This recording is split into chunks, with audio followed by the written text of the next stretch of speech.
بسم اللہ الرحمن الرحیم۔ اللہ تبارک و تعالیٰ کے نام سے شروع، جو بڑا مہربان اور نہایت رحم والا ہے۔ دوستوں، آج کی اس خاص ویڈیو میں ہم آپ کو ابراہیم علیہ السلام کا واقعہ سنائیں گے۔ ابراہیم علیہ السلام اللہ کے عظیم نبی ہیں، جنہیں اللہ تعالیٰ نے خلیل اللہ یعنی اپنے دوست کا لقب دیا ہے۔ دوستوں، آپ کو بتاتے چلیں کہ ابراہیم علیہ السلام کے ساتھ ساتھ لوط علیہ السلام کا واقعہ بھی چلتا ہے، کیونکہ وہ آپ کے بھتیجے بھی ہیں اور آپ کے پیروکار بھی ہیں۔ اسی طرح آپ کے فرزندوں سیدنا اسماعیل علیہ السلام اور سیدنا اسحاق علیہ السلام کا واقعہ بھی ساتھ ساتھ وابستہ ہے۔ تو چلیے شروع کرتے ہیں حضرت ابراہیم علیہ السلام کا واقعہ۔ ویڈیو کو پورا دیکھیے گا اور لائک اور سبسکرائب لازمی کیجیے گا۔ دوستوں، صالح علیہ السلام کے بعد اللہ تعالیٰ نے ابراہیم علیہ السلام کو مبعوث فرمایا۔ ابراہیم علیہ السلام کے والد کا نام طارق تھا اور ان کو آزر کہا جاتا تھا۔ آزر لقب مدد کرنے والے کو کہا جاتا ہے۔ یہ شخص اپنے قبیلے کے لوگوں کی مدد کیا کرتا تھا، اس لیے ان کا نام آزر ہو گیا تھا۔ اللہ تعالیٰ نے قرآن مجید میں 69 جگہوں پر آپ کا ذکر فرمایا ہے۔ اس وقت بابل اور اس کے آس پاس کے علاقوں پر نمرود کی بادشاہی تھی، جو ایک بہت طاقتور، متکبر اور بت پرست حکمران تھا۔ کہتے ہیں کہ سر پر تاج سب سے پہلے اسی نے پہنا تھا۔ یہ اتنا متکبر شخص تھا کہ کبھی آسمان کی طرف نظر نہیں کرتا تھا اور اپنی حاجت کو کبھی اللہ سے نہ مانگتا تھا، اور کہتا تھا کہ میں خدا ہوں اور آسمان کا خدا کیا چیز ہے۔ ایک مرتبہ اس نے ایک عجیب و غریب خواب دیکھا کہ آسمان پر ایک بڑا چمکدار ستارہ نمودار ہوا، جس کی اتنی زیادہ روشنی تھی کہ اس کے آگے چاند اور لاکھوں ستاروں کی روشنی کو بھی اس ستارے کی روشنی نے مات دے دیا۔ جب صبح ہوئی تو اس نے وہاں کے سارے بڑے جادوگروں اور نجومیوں کو اپنے دربار میں بلا کر انہیں اپنا خواب سنایا اور ان سے خواب کی تعبیر بتانے کو کہا۔ تو ان نجومیوں نے اس خواب کی تعبیر یہ بتائی کہ اس شہر میں بہت جلد ایک بچہ ایسا پیدا ہوگا جو آپ کی موت کا باعث بنے گا اور ہمارے خداؤں کے مقابلے میں ایک خدا اور اس کے دین کا پرچار کرے گا۔ اس تعبیر نے نمرود کو بہت پریشان کر دیا اور اس نے فوراً حکم دیا کہ جو بھی بچہ پیدا ہو اسے فوراً قتل کر دیا جائے اور جو عورتیں حاملہ ہیں انہیں بھی مار ڈالا جائے۔ بادشاہ کے حکم پر عمل درآمد شروع کر دیا گیا اور بابل کی سرزمین نوزائیدہ بچوں اور حاملہ عورتوں کے خون سے سرخ ہو گئی۔ اسی درمیان حضرت ابراہیم علیہ السلام کی والدہ حاملہ تھی، اور جب ان کی ولادت کا وقت نزدیک آیا تو ان کی ماں نمرود کے خوف سے اور بچے کی محبت سے اس کی پیدائش کے لیے ایک غار کی تلاش کر لی، اور اسی غار میں حضرت ابراہیم علیہ السلام پیدا ہوئے۔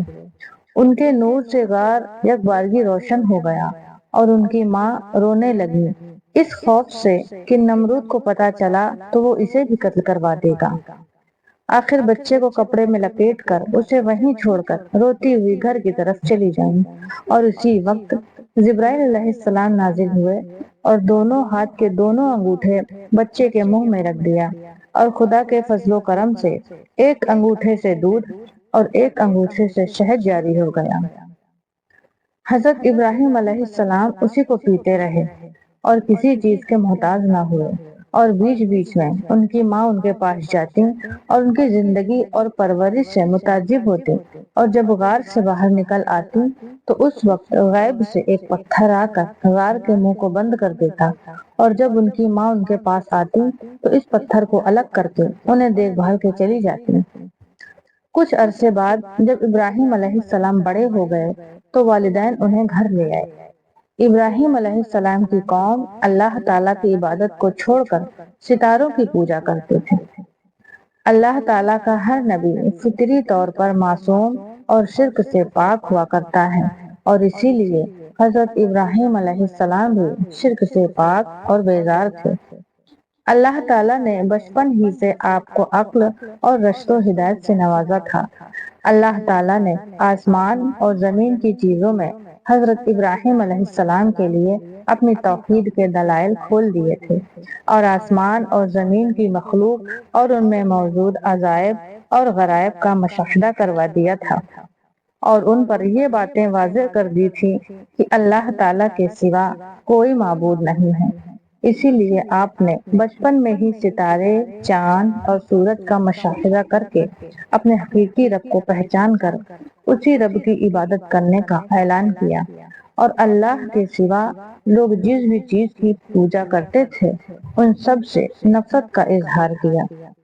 اللہ تعالیٰ سورہ انبیاء آیت نمبر 51 میں فرماتے ہیں کہ یقیناً ہم نے اسے نبوت ملنے سے پہلے سوجھ بوجھ عطا فرمائی تھی اور ہم انہیں خوب جانتے تھے، اور اسی طرح ہم نے ابراہیم علیہ السلام کو آسمانوں اور زمین کی عظیم سلطنت دکھا دی تاکہ وہ کامل یقین کرنے والوں میں سے ہو جائیں۔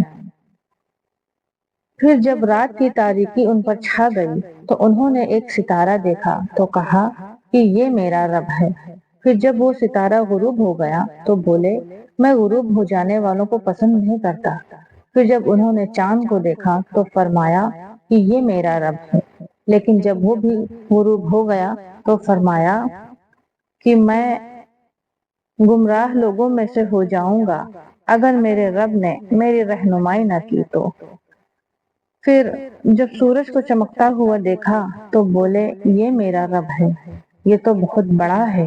پھر وہ بھی غروب ہو گیا تو فرمایا اے میری قوم، میں ان معبودوں سے بری ہوں جنہیں تم اللہ کا شریک بناتے ہو۔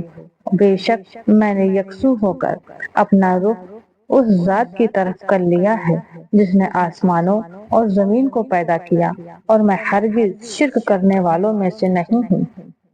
حضرت ابراہیم علیہ السلام کو اس بات پر یقین تھا کہ اللہ تعالیٰ ہی مردوں کو زندہ کرتے ہیں، لیکن یقینی علم سے آنکھوں کے مشاہدے کے ثبوت کے لیے انہوں نے مردوں کو زندہ ہونے والے مشاہدے کے لیے اللہ تعالیٰ سے درخواست کی، جسے قبول فرماتے ہوئے اللہ تعالیٰ سورہ بقرہ آیت 260 میں فرماتے ہیں اس وقت کو یاد کرو جب ابراہیم علیہ السلام نے عرض کیا کہ اے میرے رب، مجھے دکھائیں کہ آپ کیسے مردوں کو زندہ کریں گے۔ اللہ نے فرمایا کیا اس پر تمہارا ایمان نہیں؟ اس پر ابراہیم علیہ السلام نے کہا کیوں نہیں، لیکن میں اپنے دل کا اطمینان چاہتا ہوں۔ اللہ نے فرمایا 4 پرندے لے کر انہیں ٹکڑے ٹکڑے کر ڈالو، پھر ان ٹکڑوں کو 4 مختلف پہاڑوں پر ایک ایک کر کے رکھ دو، پھر انہیں بلاؤ، وہ تمہارے پاس اڑتے چلے آئیں گے۔ خوب جان لو کہ اللہ زبردست اور بڑی حکمت والا ہے۔ پھر حضرت ابراہیم علیہ السلام نے اپنے حقیقی رب کی پہچان کرنے کے بعد جب اپنے والد کو اللہ تعالیٰ کو چھوڑ کر بتوں کی پوجا کرتے ہوئے دیکھا تو سب سے پہلے انہیں توحید کی دعوت دی اور اپنے والد کو بڑے پیار و محبت سے حق بات سمجھانے کی کوشش کی۔ اللہ تعالیٰ سورہ مریم آیت 42 تا 45 میں فرماتے ہیں کہ وہ وقت بھی یاد کرو جب ابراہیم علیہ السلام نے اپنے باپ آزر سے کہا اے ابا جان، آپ ان چیزوں کی عبادت کیوں کرتے ہو جو کہ نہ تو سنتے ہیں، نہ دیکھتے ہیں اور نہ آپ کے کسی کام آ سکتے ہیں۔ اے ابا جان، میرے پاس وہ علم آیا ہے جو آپ کے پاس نہیں آیا، اس لیے آپ میری پیروی کریں، میں سیدھی راہ کی طرف آپ کی رہنمائی کروں گا۔ اے ابا جان، آپ شیطان کی عبادت نہ کیجیے، بے شک شیطان اللہ کا بڑا ہی نافرمان ہے۔ مجھے اس بات کا ڈر ہے کہ آپ پر عذاب الہی نہ آ جائے کہ آپ شیطان کے ساتھی بن جائیں۔ حضرت ابراہیم علیہ السلام نے اپنے مشرک باپ کو سمجھاتے ہوئے بڑے ہی پیارے انداز میں تبلیغ کی، لیکن بجائے آپ کی نصیحت قبول کرنے کے، ان سے ہدایت لینے کے، ان سے سختی کے ساتھ آپ کی دعوت توحید کو رد کر دیا اور ساتھ ساتھ آپ کو سنگسار کرنے کی دھمکی بھی دی۔ آپ نے باپ کے سخت رویے پر بھی صبر اور تحمل سے کام لیا اور ادب کا مظاہرہ کرتے ہوئے انہیں بڑا اچھا جواب دیا۔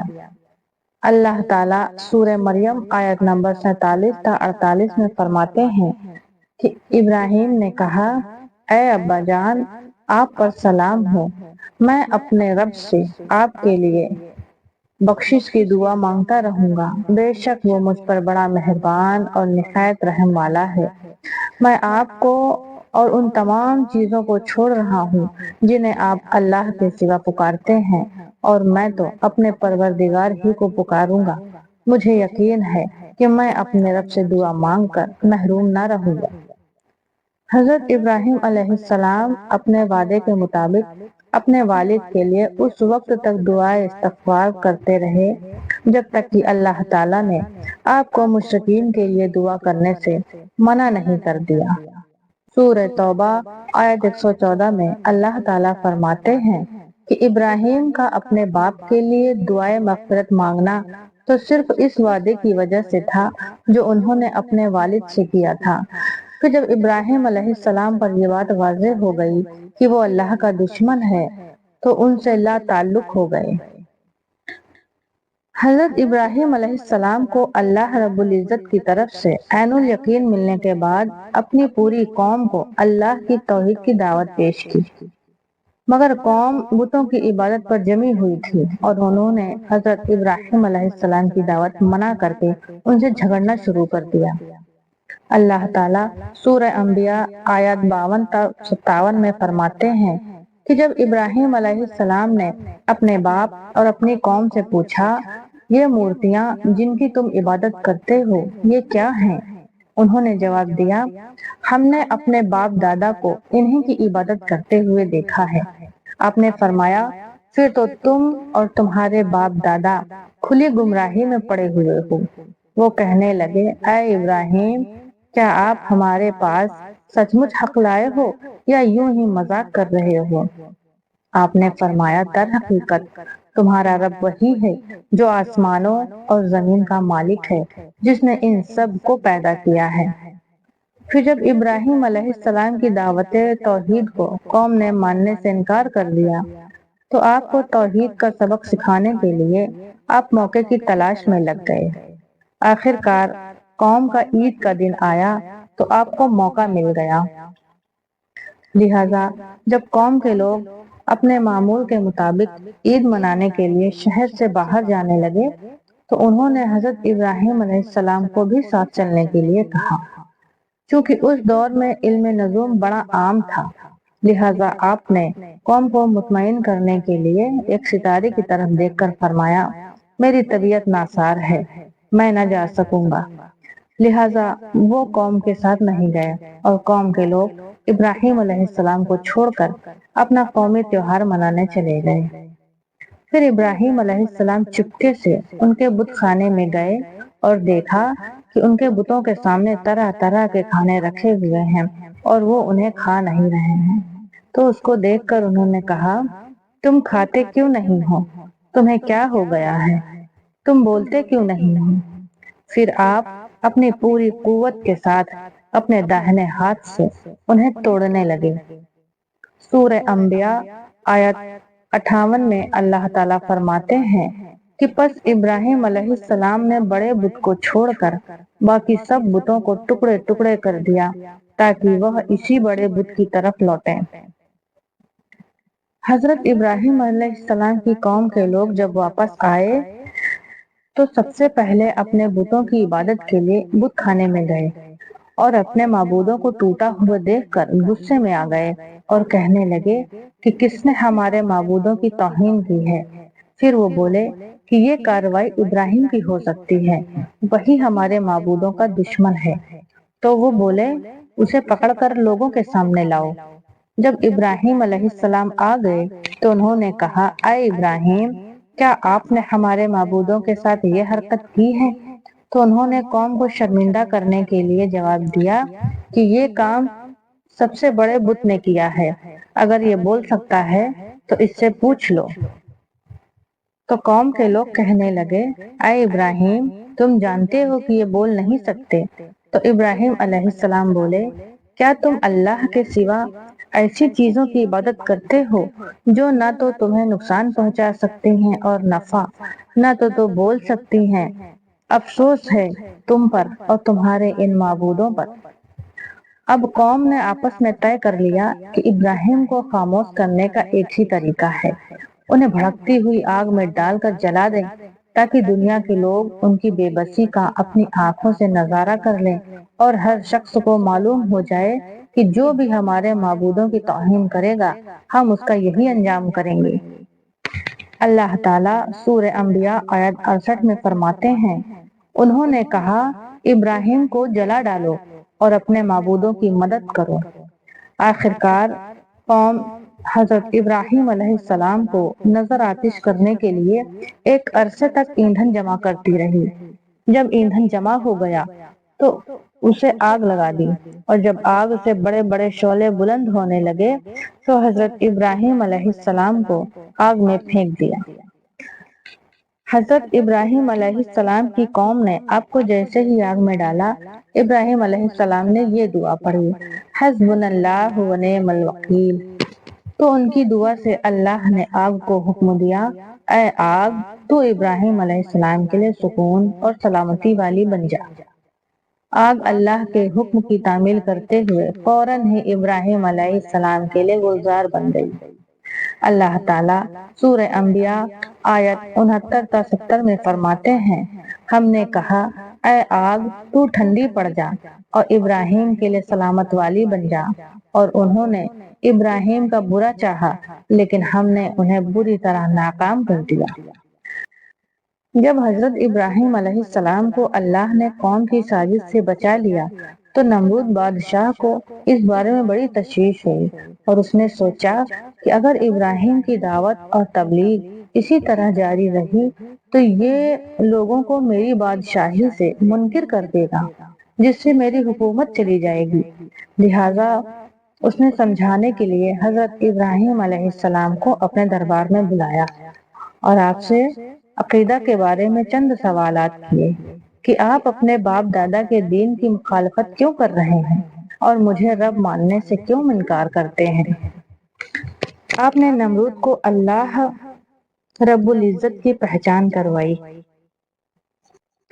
اللہ تعالیٰ سورہ بقرہ آیت 258 میں فرماتے ہیں کہ جب ابراہیم نے کہا کہ میرا رب تو وہ ہے جو زندگی اور موت دیتا ہے، تو اس نے کہا میں بھی زندہ کرتا ہوں اور مارتا ہوں۔ محمد بن اسحاق کا قول ہے کہ نمرود کے سامنے دو ایسے لوگوں کو پیش کیا گیا جن کے لیے سزائے موت کا فیصلہ ہو چکا تھا۔ نمرود نے ان میں سے ایک کو قتل کرنے کے لیے حکم دیا اور دوسرے کو معاف کر دیا۔ اس نے اس طرح یہ دھوکہ دینے کی کوشش کی کہ ایک کو موت دے دی اور میں نے دوسرے کو زندگی دے دی۔ حضرت ابراہیم علیہ السلام نے یہ محسوس کیا کہ اسی طرح یہ عوام کی آنکھوں میں دھول جھونکتا رہے گا، تو آپ نے ایک دلیل پیش کی کہ میرا رب سورج کو مشرق سے نکالتا ہے، اگر تو اپنے کو رب کہتا ہے تو اسی سورج کو مغرب سے نکال کر دکھا۔ یہ دلیل سنتے ہی نمرود لاجواب ہو گیا، کیونکہ سورج کو مغرب سے نکالنا اس کے اختیار میں نہیں تھا۔ اس کے پاس جواب دینے کے لیے کچھ باقی نہ رہا، لیکن پھر بھی وہ اپنی ہٹ دھرمی پر ڈٹا رہا اور اپنی بات پر قائم رہا اور ہدایت نہ پا سکا۔ جب نمرود بادشاہ کی نافرمانیاں حد سے زیادہ بڑھ گئیں تو اللہ تعالیٰ نے اس کے پاس ایک فرشتہ بھیجا جس نے اللہ پر ایمان لانے کے لیے کہا، لیکن اس نے انکار کر دیا۔ 3 بار فرشتے نے یہی دعوت پیش کی، تینوں بار نمرود نے انکار کر دیا اور کہنے لگا تم اپنے لشکر لے کر آؤ اور میں اپنا لشکر لے کر آتا ہوں۔ چنانچہ دوسرے دن نمرود نے سورج طلوع ہونے کے وقت اپنی فوجوں کو جمع کیا۔ اللہ تعالیٰ نے بڑی تعداد میں مچھروں کو بھیج دیا جنہوں نے نمرود کی فوجیوں کو ایسا کاٹا کہ ان کے جسم میں صرف ہڈیاں رہ گئیں۔ ایک مچھر نمرود بادشاہ کی ناک میں بھی گھس گیا جو اسے بار بار کاٹتا تھا۔ اللہ تعالیٰ نے اس مچھر کے ذریعے اسے کافی عرصے تک عذاب میں رکھا۔ جب اس کے سر پر کچھ مارا جاتا تھا تو بادشاہ کو کچھ سکون ملتا تھا، اور جب مارنا چھوڑ دیا جاتا تو مچھر پھر سے کاٹنے لگتا تھا۔ آخرکار وہ اللہ تعالیٰ کے حکم سے اسی مچھر کے کاٹنے سے ہلاک ہو گیا۔ اس کے بعد جب آپ اللہ تعالیٰ کی عبادت کرتے تو قوم آپ کو تکلیف پہنچاتی۔ آپ نے جب قوم کی ہٹ دھرمی، انکار اور کفر پر اصرار دیکھا تو نا امید ہو کر اللہ رب العزت کے حکم سے اپنی بیوی سارہ اور بھتیجے لوط کو ساتھ لے کر بابل سے ملک شام ہجرت کی تاکہ آزادی کے ساتھ اللہ تعالیٰ کی عبادت کر سکیں۔ حضرت ابراہیم علیہ السلام جب ملک شام کی طرف روانہ ہوئے تو راستے میں ایک ملک میں داخل ہوئے جہاں ایک ظالم بادشاہ تھا۔ وہ جب کسی خوبصورت عورت کو اس کے شوہر کے ساتھ دیکھتا تو شوہر کو قتل کروا دیتا تھا اور عورت کو اپنی جنسی حوص کا نشانہ بنا لیتا تھا۔ اسے اطلاع دی گئی کہ ابراہیم ایک انتہائی خوبصورت عورت کے ساتھ آئے ہیں۔ اس نے ابراہیم علیہ السلام کو بلوا کر ان سے پوچھا، یہ عورت تمہاری کون ہے؟ تو ابراہیم علیہ السلام بولے کہ یہ میری بہن ہے۔ اس نے کہا، اسے میرے پاس بھیج دو۔ جب حضرت سارہ علیہ السلام بادشاہ کے پاس آئیں تو بادشاہ بری نیت کے ساتھ ان کی طرف بڑھنے لگا۔ حضرت سارہ علیہ السلام کی دعا مانگتے ہی وہ بادشاہ زمین پر گر پڑا اور تڑپنے لگا۔ تو اس نے حضرت سارہ سے کہا کہ میں تمہیں کچھ نہیں کہوں گا، میرے لیے اس مصیبت سے چھٹکارے کی دعا کر دیں۔ حضرت سارہ نے اللہ سے دعا کی تو وہ پہلے جیسا ہو گیا۔ ٹھیک ہونے کے بعد اس نے پھر وہی حرکت کی۔ پھر حضرت سارہ علیہ السلام کی دعا سے ٹھیک ہوا۔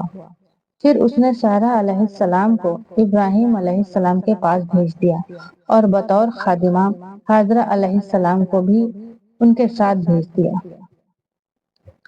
جب آپ کو شام کی مقدس سرزمین پر رہتے ہوئے 20 سال گزر گئے اور کوئی اولاد نہ ہوئی تو آپ نے اللہ تعالیٰ سے اولاد کے حصول کے لیے دعا کی۔ حضرت سارہ نے اپنی خادمہ ہاجرہ کا نکاح حضرت ابراہیم علیہ السلام سے یہ سوچ کر کروا دیا کہ شاید اللہ تعالیٰ حضرت ہاجرہ سے آپ کو اولاد عطا فرما دے۔ پھر 86 سال کی عمر میں حضرت ابراہیم علیہ السلام کو اللہ تعالیٰ نے حضرت ہاجرہ سے ایک بیٹا عطا کیا جن کا نام حضرت اسماعیل علیہ السلام رکھا گیا۔ حضرت اسماعیل علیہ السلام ابھی دودھ پیتے بچے تھے کہ اللہ تعالیٰ نے ابراہیم علیہ السلام کو حکم دیا کہ اسماعیل اور ان کی والدہ ہاجرہ علیہ السلام کو میرے حرمت والے گھر کے قریب چھوڑ آؤ۔ آپ اللہ کے حکم کی تعمیل کرتے ہوئے اپنی بیوی اور بچے کو ایک ایسی وادی میں چھوڑ آئے جہاں دور دور تک پانی اور آبادی کا نام و نشان نہیں تھا۔ حضرت ابراہیم علیہ السلام انہیں کچھ کھجوروں کا ایک تھیلا اور ایک مشکیزہ پانی دے کر واپس ہونے لگے تو حضرت ہاجرہ علیہ السلام نے عرض کیا، آپ ہمیں اس وادی میں چھوڑ کر جا رہے ہیں، کیا اللہ کا یہی حکم ہے؟ آپ نے فرمایا، جی ہاں۔ حضرت ہاجرہ نے فرمایا، پھر اللہ ہمیں کبھی ضائع نہیں کرے گا۔ آپ وہاں سے چل پڑے یہاں تک کہ آپ ایسے پہاڑ پر پہنچے جہاں سے آپ کی بیوی اور آپ کا بیٹا آپ کو نظر نہیں آ رہے تھے۔ حضرت ہاجرہ علیہ السلام پر اللہ کی رحمت ہوئی۔ ان کے پاس جو مشکیزہ تھا اس میں پانی ختم ہو گیا اور حضرت اسماعیل علیہ السلام پیاس سے تڑپنے لگے اور تڑپتے ہوئے زمین پر اپنے پیر کو رگڑنے لگے۔ اللہ تعالیٰ نے معصوم اسماعیل علیہ السلام کے قدموں تلے آب زمزم جاری کر دیا۔ حضرت عبداللہ بن عباس رضی اللہ تعالیٰ عنہ سے مروی ہے کہ نبی کریم صلی اللہ علیہ وسلم نے ارشاد فرمایا، اللہ پاک حضرت اسماعیل علیہ السلام کی والدہ پر رحم فرمائے، اگر وہ پانی سے چلو نہ بھرتی، اسے بہنے دیتی تو آج وہ ایک بہتا ہوا چشمہ بن جاتا۔ کچھ ہی عرصہ گزرا تھا کہ بنو زرہم کا قبیلہ وہاں سے گزرا اور حضرت ہاجرہ کی اجازت سے وہاں آباد ہو گیا اور پھر اللہ تعالیٰ نے جلد ہی اس غیر آباد وادی کو شہر میں بدل دیا۔ دوستو، حضرت ابراہیم علیہ السلام 100 سال کے اور حضرت سارہ علیہ السلام 90 سال کی تھیں جب اللہ تعالیٰ نے ایک فرشتے کے ذریعے انہیں حضرت اسحاق علیہ السلام کی ولادت کی خوشخبری سنائی۔ اس پر حضرت سارہ علیہ السلام کو بہت تعجب ہوا اور کہنے لگی ایسا کیسے ہو سکتا ہے جبکہ میں اور میرے شوہر دونوں بوڑھے ہو چکے ہیں اور میں تو بانجھ ہوں۔ فرشتوں نے کہا کہ تم پر اللہ کی رحمتیں اور برکتیں ہیں۔ دوستو اب بات کرتے ہیں ذبح عظیم کی۔ حضرت ابراہیم علیہ السلام کو اللہ نے اپنی عظیم ترین شے قربان کرنے کا حکم دیا۔ یہ خواب آپ کو کئی دنوں تک لگاتار آیا۔ حدیث مبارکہ میں ہے کہ آپ انبیاءوں کے خواب بھی وہی ہوتے ہیں، لہٰذا انہوں نے اپنے بیٹے اسماعیل علیہ السلام کو اپنا خواب سنایا تو وہ بولے ابا جان جو آپ کو حکم ہوا ہے آپ وہی کیجیے، اللہ نے چاہا تو آپ مجھے صابرین میں پائیں گے۔ دونوں اس کے لیے تیار ہو گئے اور باپ نے بیٹے کو قربان کرنے کے لیے ماتھے کے بل لٹا دیا تو اللہ نے ان کو پکارا کہ اے ابراہیم تم نے خواب سچا کر دکھایا، یہ تمہاری آزمائش تھی اور اللہ تعالیٰ نے اس بڑی قربانی کو آگے آنے والی نسلوں کے لیے جاری کر دیا۔ اس طرح حضرت ابراہیم علیہ السلام کی قربانی اللہ کی بارگاہ میں قبول ہوئی اور ان کے بیٹے کی جگہ جنت سے بڑی آنکھوں اور سفید رنگ کا میڑھا ذبح ہوا۔ حضرت ابراہیم علیہ السلام کو اللہ نے جو بھی حکم دیا آپ نے اس کی فوراً تعمیل کی اور ہر امتحان میں کامیاب ہوئے۔ اللہ رب العزت آپ کے کامیاب ہونے پر آپ کی اولاد میں برکتیں پیدا فرمائی اور آپ کے اعمال کو بعد میں آنے والی امتوں کے لیے عبادت بنا دیا۔ جب حضرت اسماعیل علیہ السلام جوان ہوئے تو اللہ رب العزت نے آپ کو اپنا گھر تعمیر کرنے کا حکم دیا، چنانچہ آپ مکہ آئے اور حضرت اسماعیل علیہ السلام کے ساتھ بیت اللہ کی بنیاد رکھی۔ اللہ تعالیٰ سورہ حج آیت 26 تا 27 میں فرماتے ہیں کہ اور یاد کیجیے جب ہم نے ابراہیم کے لیے بیت اللہ کی جگہ مقرر کر دی اور ان سے کہا کہ میرے ساتھ کسی کو شریک نہ بنانا اور میرے گھر کو طواف، قیام، رکوع اور سجدہ کرنے والوں کے لیے پاک صاف رکھنا اور لوگوں میں حج کا اعلان کر دو تاکہ لوگ آپ کے پاس تمام دور دراز مقامات سے پیدل اور دبلے پتلے اونٹوں پر سوار ہو کر آئیں۔ ابراہیم علیہ السلام نے اللہ کے حکم کی تعمیل کے لیے اسماعیل علیہ السلام کو ساتھ لے کر بیت اللہ کی تعمیر شروع کر دی۔ اسماعیل علیہ السلام پتھر اور مٹی کا غارہ اٹھا اٹھا کر دیتے جا رہے تھے اور خلیل اللہ چنائی کرتے جاتے تھے۔ جب دیواریں بلند ہو گئیں تو اللہ رب العزت نے جنت سے ایک پتھر حجر اسود نازل فرمایا اور حضرت ابراہیم علیہ السلام کو حکم دیا کہ اس پتھر کو بیت اللہ کے دیواروں کے ایک کونے میں نصب کر دو، چنانچہ آپ نے اسی طرح کیا۔ رسول اللہ صلی اللہ علیہ وسلم نے فرمایا اللہ تعالیٰ نے جب حجر اسود کو جنت سے نازل فرمایا تھا تو یہ دودھ سے زیادہ سفید تھا، لیکن آدم علیہ السلام کی اولاد کے گناہوں کو چوس چوس کر اس کا رنگ کالا ہو چکا ہے۔ جب بیت اللہ کی تعمیر مکمل ہونے والی تھی تو حضرت ابراہیم خلیل اللہ اور حضرت اسماعیل ذبیح اللہ نے اللہ تعالیٰ سے یہ دعا کی اے ہمارے رب انہی لوگوں میں سے ایک رسول مبعوث فرمائیے جو آپ کی آیات انہیں پڑھ کر سنائے، انہیں کتاب و حکمت کی تعلیم دے اور ان کے دلوں کو پاک کر دے، یقیناً آپ سب پر غالب خوب حکمت والے ہیں۔ اللہ کی دعا کو محمد عربی صلی اللہ علیہ وسلم کے لیے متعین فرما کر قبول کر لیا۔ حضرت محمد صلی اللہ علیہ وسلم انسانوں کے لیے ہی نہیں بلکہ جنات کے لیے بھی رسول بنا کر بھیجے گئے۔ رسول اکرم نے مدینہ ہجرت کرتے وقت مکہ کی سرزمین کو مخاطب کر کے فرمایا اللہ کی قسم تو اللہ کی بہترین زمین ہے اور اللہ عز و جل کو بہت ہی پیاری ہے، اگر مجھے ہجرت پر مجبور نہ کیا جاتا تو میں تجھے کبھی چھوڑ کر نہ جاتا۔ حضرت ابراہیم علیہ السلام کی اولاد حضرت اسماعیل علیہ السلام اور اسحاق سے لے کر حضرت عیسیٰ اور حضرت محمد تک تمام انبیاء حضرت ابراہیم علیہ السلام کی اولاد میں سے آئے، یعنی جس نبی پر کوئی کتاب نازل ہوئی وہ آپ ہی کی اولاد سے تھا۔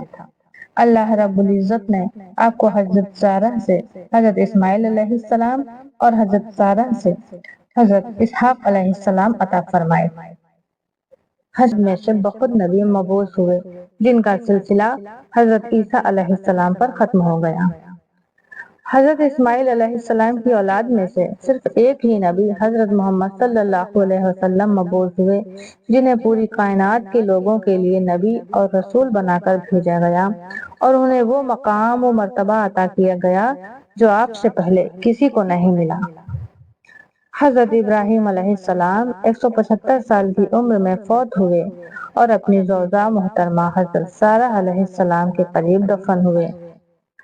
تو یہ تھا حضرت ابراہیم علیہ السلام کی زندگی کا مکمل واقعہ۔ دوستوں امید کرتے ہیں آپ کو آج کی یہ ویڈیو پسند آئی ہوگی۔ پسندیدگی کا اظہار یہ ہے کہ ویڈیو کو اپنے دوستوں اور عزیزوں کے ساتھ زیادہ سے زیادہ شیئر کریں، لائک کریں اور ہمارے چینل کو سبسکرائب کریں۔ ویڈیو دیکھنے کے لیے شکریہ۔